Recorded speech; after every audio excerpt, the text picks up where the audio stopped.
So in 2010 we had quite a bit of soil-borne disease called sudden death syndrome of soybean throughout the north-central region. Iowa was particularly affected. It's a disease caused by a soil-borne fungus called Fusarium virguliforme, and it's favored by cool, wet weather.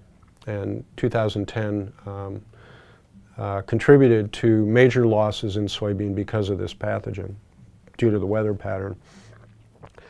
That year we went out to the Marsden farm plots, and side by side, row to row for 275 feet, we could see the difference between soybeans planted in a 2-year rotation following corn with soybeans planted in 3- and 4-year rotations, where they also followed corn, but they had oats and clover or oats and alfalfa in the rotation. And these yield differences are really marked. So we had sudden death syndrome this year in central Iowa on our Marsden farm plots once again. We've been monitoring it every year since 2010, with the exception of 2012, we could see marked symptoms.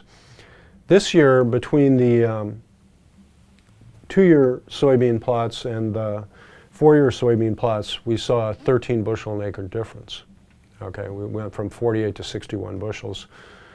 Again, these plots are, practically side by side, in some cases row to row, side by side. So it's what we're doing with the soil conditions through crop residues and manure application that seems to be creating conditions where the fungus is either suppressed by other organisms or isn't able to find an alternate host for the years intervening between soybean crops.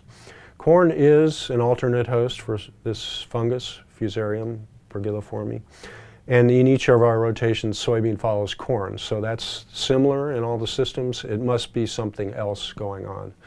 And since it's so markedly different between adjacent plots, we can only imagine that something's happened in the soil. On average, we're seeing a 20 to 25% yield boost due to the rotations.